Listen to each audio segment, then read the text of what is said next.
ኢትዮጵያ ውስጥ በተለይ ከተሜው የመኖሪያ ቤት ባለቤት የመሆኑ ነገር ለብዙሃኑ ዳገት እንደሆነበት ነው። በዓመት ከ1 ሚሊዮን በላይ የቤት ፍላጎት ቢኖርም አቅርቦቱ በቅጡ 300 ሺህ እንደማይሞላ መረጃዎች ያሳያሉ።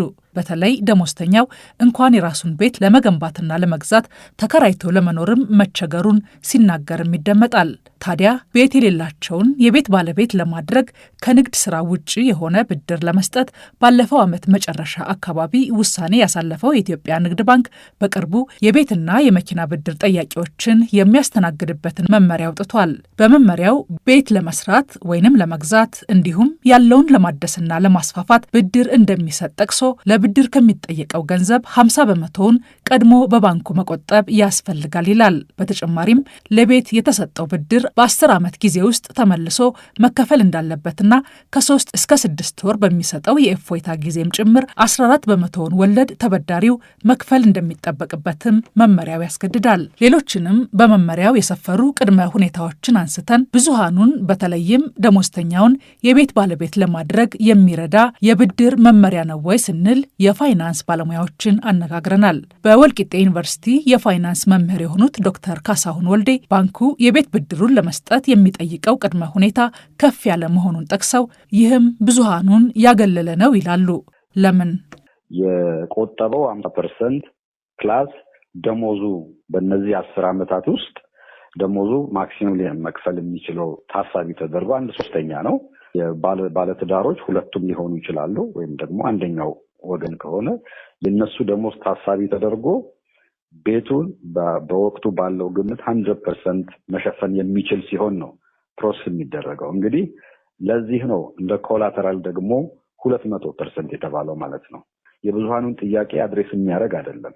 ሚድል ኢንካም የሚል እንደ አንድ ታርጌት ተቀመጠ እንጂ ሚድል ኢንካም እርነርስ ይሄንን አፎርድ ማድረግ የሚችሉ አይደለም እና እኔ ፐርሰናሊ ሳስበው ብዙሃኑን የሚያገል ነው የሚል እምነት አለኝ። ከንግድ ባንክ ለቤት ብድር መውሰድ የሚፈልግ ሰው ባንኩ ባስቀመጠው መሰረት ከሚበደረው ብድር 200 በመቶ ግምት ያለው ማስያዣ ማቅረብ እንደሚጠበቅበትም መመሪያው ያስረዳል።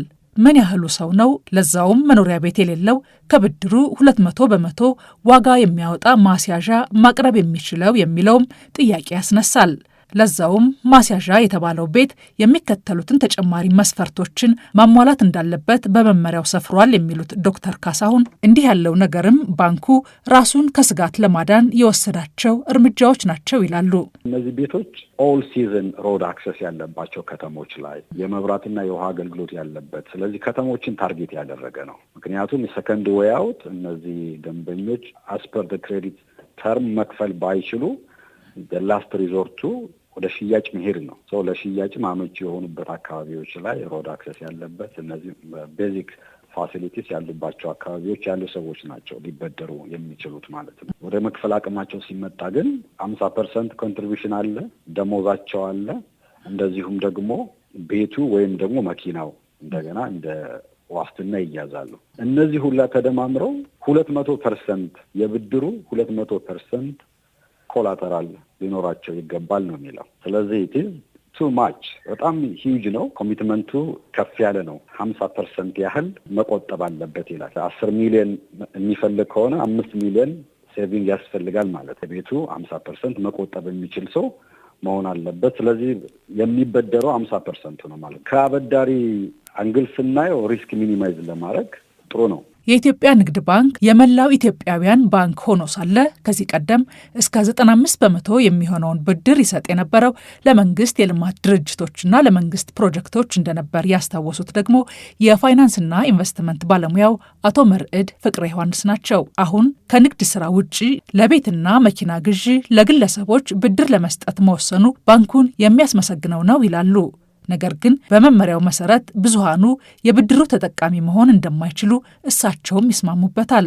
ባንኩ ብድሩን ለመስጠት ከፍ ያለ ቅድመ ሁኔታዎችን ያስቀመጠው ራሱን ከስጋት ነፃ ለማድረግ መሆኑንም ጠቅሰው ስጋት እንዲገባው አድርጎታል ያሏቸውን ምክንያቶችም እንዲህ ያብራራሉ።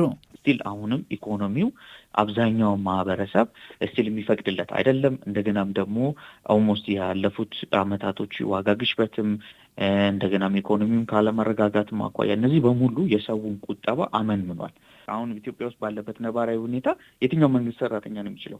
ኦር የትኛውም ግል ሰራተኛ ተቀጥሮ ያለው ነው የሚችለው? ከዚህ አኳያ ባንኮች እንደዚህ አይነት ብድር ቢያመቻቹም ያው ሰፊው ማህበረሰብ የሚይዝ አይደለም። ለምሳሌ ከምስራቅ አፍሪካ ውስጥ ደሞዝተኛ ላይ ከፍተኛ የሆነ ግብር በመጣል ነው ኢትዮጵያ የምትታወቀው። አትሊስት እንኳን ኢትዮጵያና ኬንያን ብንመለከት በወር ገቢው $90 ሲገባ 30 ከመቶ መንግስት ታክስ የሚወስደው፣ ያ ማለት ኦልሞስት 14,000 ብር። ግን ኬንያ ግን አንድ ሰው ኦልሞስት 800,000 ብር ሲያገኝ በወር ወይም በእነሱ ውጭ ምንዛሬ ኦልሞስት $6,000 አካባቢ ሲያገኝ ነው የኬንያ መንግስት ከዛ ቅጥረኛ መንግስትም ሰራተኛ ሊሆን ይችላል ወር ግል ሰራተኛ 30 ከመቶ የሚወስደው። ስለዚህ አንደኛ ከፍተኛ የሆነ ታክስ ጫና አለበት ተቀጣሪው። በሌሎች ሀገራት መሬት በራሱ እንደ አንድ ቋሚ ንብረት በባንክ መያዝ የሚችል መሆኑንም የነገሩን አቶ መርዕድ በኢትዮጵያ የትኛውም ሰው የመሬት ባለቤት አለመሆኑ ችግር ሆኖ ቀጥሏል ብለዋል። በሌላ በኩል በጎረቤት ሀገራትም ጭምር ባንኮች ለመኖሪያ ቤት ሲያበድሩ ተበዳሪው የሚገነባውን ወይንም የሚገዛውን ቤት እንደ ማስያዣነት ተጠቅመው ባንኮች ብድር እንደሚሰጡም ይናገራሉ። ሌሎች ሀገሮች ላይ ባንኮች ለቤት ግዢና ለመኪና ግዢ ከፍተኛ የሆነ ብድር ነው የሚያፈሱት። ጎረቤትም ሀገርም እንደዛ ነው የምናየው። እኛ ጋርም ከጠቅላላ ብድር ክምችት 3 ትሪሊዮን ብር ከሆነበት ሀገር 64 ቢሊዮን ብር ብቻ ነው ለቤት አቅርቦት የሚውለው። 250 ሞርጌጅ ኮንትራክት ነው አለበት የተባለበት ሀገር ላይ ይሄ ለባንኮቹ ትልቅ እድል ነው ለማደግም ለመስራትም። ግን ንቅ አድርጎ የያዘው አንደኛ የሰው አቅም፣ መሬት አቅርቦት፣ ኢኮኖሚው ገና አለመረጋጋቱ፣ እስካሁን ድረስ የተፈታተኑት ነገር ቅድም ያስቀመጥኳቸው ነገሮች እነዚህ በሙሉ ምንድን ነው የሚያደርገው? እንደ ልብ እንዳይሰራ ነው የሚያደርገው። ደግሞ ባንኮችም ምንድን ነው የሚያደርገው? ዲስከሬጅ ነው የሚያደርገው።